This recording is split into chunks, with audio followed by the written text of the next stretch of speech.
روز بخیر جناب فلای. دقیقاً چند لحظه پیش ملاقات شما با پرزیدنت این کشور انجام یافت. تأثیرات شما از این دیدار چی است؟ این خیلی تاثیربخش است که در قرقیزستان پرزیدنت آماده است آزادی بیان و گوناگون رنگی وسایط اخبار عامه را پشتیبانی نماید. رادیوی آزادتک امکان فعالیت آزادانه را در اینجا دارد و ما این را قدر میکنیم. دفتر قرقیزی برای رادیوی آزادی جایگاه خاص دارد و من از پرزیدنت دعوت کردم که دستگیری از رسانه‌های مستقل را ادامه دهد.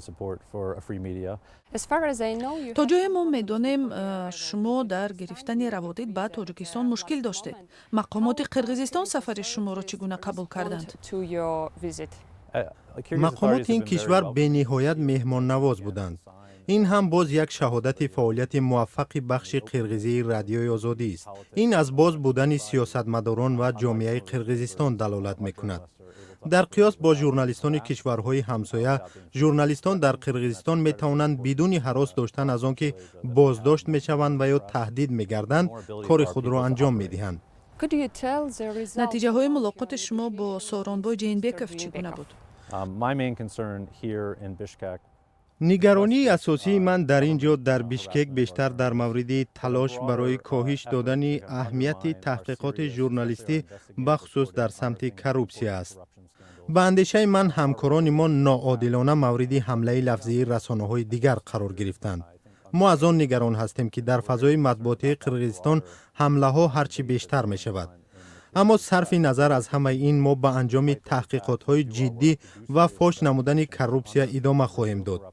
به نظر من بعد از صحبتی که با پرزیدنت کشور داشتیم، مقامات تلاش های رسانه ها را در مورد آشکار کردن فساد در همه زمینه ها حمایت می کنند. تا جای شما میدانید قرقیزستان از لحاظ آزادی بیان در میان کشورهای آسیای مرکزی پیشتاز است. آیا کشور مقام خود را بعد جنجال در اطراف وسایط اخبار عموم در سطح جهانی از دست نمی‌دهد؟ قرقیزستان به موسم نو سیاسی نزدیک می شود. سال آینده انتخابات پارلمانی برگزار می گردد. همه به آن وابسته است که مقامات تا چه حد در آینده به حمایت از آزادی بیان کوشش خواهند کرد.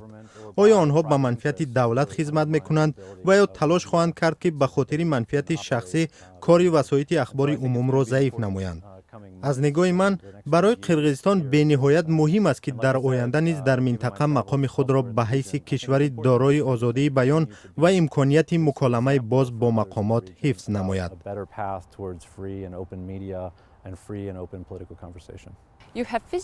در هفته جاری شما اینچنین از تاجیکستان و قزاقستان دیدن کردید.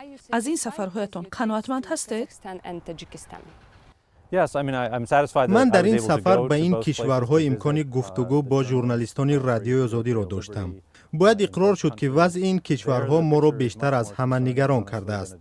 در تاجیکستان ضمن ملاقات با وزیر کارهای خارجی من مسئله آن را مطرح کردم که چرا بیورو تحت اذیت است. مقامات به ژورنالیستان با محروم نمودن از اکریدیتاسیا تهدید میکنند. برای ما این قابل قبول نیست. در قزاقستان به ژورنالیستان حمله صورت گرفت اما پلیس این قضیه ها را تحقیق نکرد. این شرایط نامساعد برای کاری وسایط اخبار عموم است. تلاش های برای محدود کردن فعالیت رسانه ها و جلب ژورنالیستان به جوابگری جنایی انجام می شود. من از آن به نهایت خرسند شدم که کارمندان ما در بیشکک تماما در شرایط دیگر فعالیت می کنند. من امیدوارم که وضعیت به سمت منفی تغییر نمی کند و قرقیزستان در منطقه نمونه باقی می ماند. شما دورنمای فعالیت بخش آسیای مرکزی رادیوی آزادی را چگونه ارزیابی می کنید؟ من با ژورنالیستان آسیای مرکزی واخوردم تا شخصا حمایت خود را از آنها بیان نمایم. من آنها را متقاعد کردم که رادیوی آزادی از مبارزه آنها با تهدیدهای بیرونه پشتیبانی میکند. من فکر میکنم بخش‌های آسیای مرکزی امکان زیادی رشد را دارند.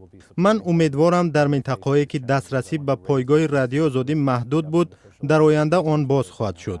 به فکر من کامیابی آزادتک و رسانه‌های دیگر شهادت آن است که جامعه به اطلاع نیاز دارند. یعنی این وضعیت بیانگر آن است که مردم می‌خواهند به اطلاع از رسانه‌های مستقل دسترسی داشته باشند و آن خبرهایی را بدانند که از دیگر جا گرفتن نمی‌توانند.